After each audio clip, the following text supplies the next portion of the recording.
दोस्तों, ईरान से पंगा लेना नेतन्याहू को भारी पड़ गया है। इजराइल की सरकार संकट में आ गई है। नेतन्याहू के साथ सिर मुंडाते ही ओले पड़ने वाली कहावत सही साबित होती हुई दिख रही है। नेतन्याहू ने ईरान, गाजा, लेबनान, यमन इन सब देशों पर हमला किया जिससे कि उनके देश की जनता खुश हो सके, जिससे कि इजराइल में राष्ट्रवादी फीलिंग चरम पर पहुंच पाए और सरकार में नेतन्याहू की फुल फ्लैश्ड वापसी हो पाए। लेकिन कहते हैं ना दोस्तों कि किस्मत से ज्यादा और वक्त से पहले किसी को भी कुछ नहीं मिलता। अपने देश को युद्ध की आग में झोंकने के बाद नेतन्याहू की सरकार संकट में फंस गई है। नेतन्याहू सरकार से कट्टर यहूदी संगठनों ने समर्थन वापस लेना शुरू कर दिया है। खबरें आ रही हैं कि 7 सांसदों वाले दल ने नेतन्याहू सरकार से समर्थन वापस ले लिया है। इजराइल में नेतन्याहू की सरकार कभी भी गिर सकती है। देखिए दोस्तों, नेतन्याहू की सरकार 5 दलों के गठबंधन से बनी। Likud, Shas, United Torah Judaism, realism Zionist party और न्यू होप पार्टी, ये 5 दल हैं। इनमें नेतन्याहू की पार्टी का नाम है लिकुड। लिकुड के पास अभी 32 सांसद हैं। गठबंधन की 5 पार्टियों को मिलाकर के कुल सीटें 61 से 64 हैं और बहुमत के लिए चाहिए 61 सीटें। गठबंधन की एक पार्टी जिसका नाम यूटीजी है, यानी कि यूनाइटेड टोरा जुडाइज्म, उसने नेतन्याहू की सरकार से अपना समर्थन वापस लेने की घोषणा खुले तौर पर कर दी है। इस दल के पास 7 सांसद हैं। ऐसी स्थिति में नेतन्याहू की सरकार संकट में फंस गई है दोस्तों।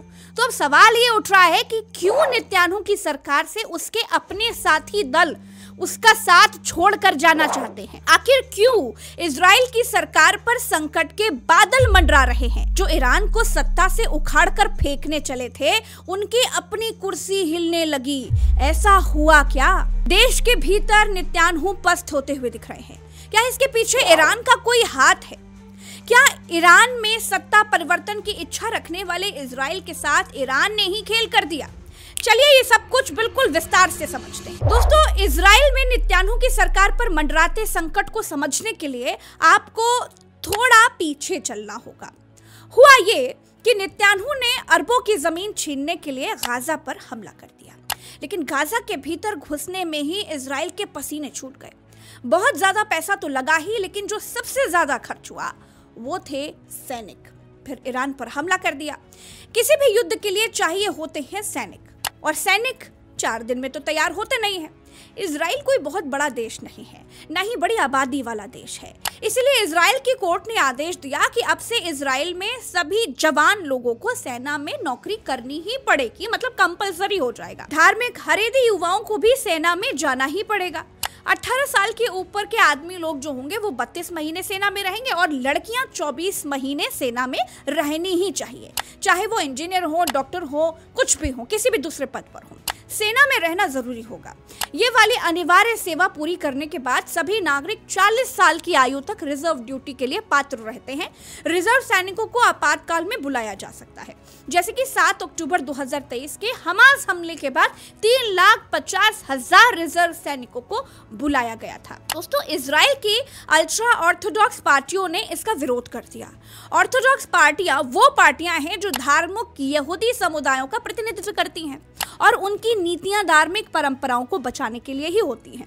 यहूदियों में अल्ट्रा ऑर्थोडॉक्स यानी कि हरेदी समाज के जो युवा धार्मिक कामों में लगे हैं, उनको सेना की नौकरी करने से छूट दी जाती थी। यह व्यवस्था डेविड बेन गुरियन ने शुरू की थी, लेकिन कोर्ट ने इसे पलट दिया। यहूदियों में हरेदी समुदाय की बढ़ती आबादी अब इजराइल की 14% हो गई है। इसीलिए आदेश दिया गया कि हरेदी ऑर्थोडॉक्स पार्टी के लोगों को भी सेना में सेवा करनी अनिवार्य होगी।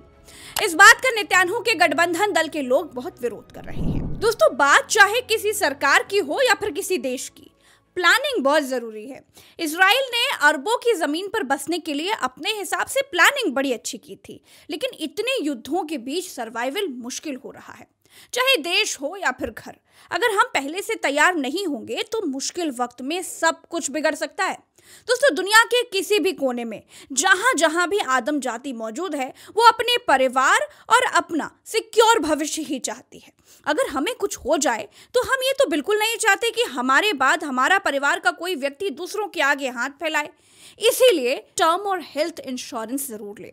टर्म इंश्योरेंस का ये फायदा होता है कि अगर कल को खुदा ना खास्ता किसी को भी कुछ हो जाए तो केवल 600 रुपए से 700 रुपए प्रति महीने का टर्म इंश्योरेंस लेकर के आप अपने परिवार को 2 करोड़ तक की सुरक्षा दे सकते हैं।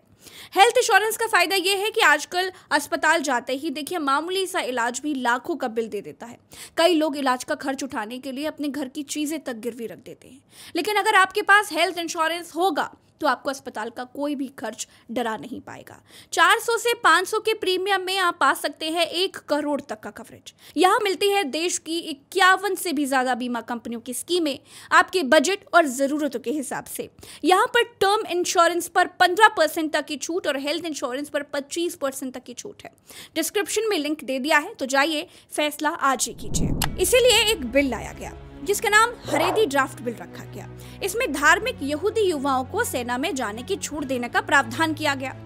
हरेदी यहूदियों का ही एक धार्मिक समुदाय है जो यहूदी धर्म का बहुत सख्ती से पालन करता है। ये अपना जीवन धार्मिक अध्ययन में बिताते हैं और हायर एजुकेशन, नौकरी और सेना समेत अन्य सेवाओं से दूर रहते हैं। दोस्तों, मसला ये भी है कि देश के नागरिकों ने ये सवाल उठाया कि जब हर युवा सेना में जाता है तो हरेदी युवा क्यों नहीं जा रहा। पिछले दिनों ही इजराइल की शीर्ष अदालत ने कहा था कि हरेदी युवाओं को भी सेना में भर्ती किया जाए। अब सरकार ने अदालत के इस आदेश का तोड़ एक बिल को बनाया। इसी बिल को हरेदी ड्राफ्ट बिल कहा जा रहा है, जिसमें उन्हें छूट दी गई है। अगर ये बिल लागू होता है तो हरेदी युवाओं को सेना में जाने से कानूनन छूट मिल जाएगी। नेताओं के सामने मुश्किल यह है कि चुनाव होने वाला है, वो बहुसंख्यक लोगों के साथ रहें या फिर हरेदी धार्मिक लोगों का साथ दें, ये समझ में नहीं आ रहा उन्हें। जबकि नेतान्याहू की सीटें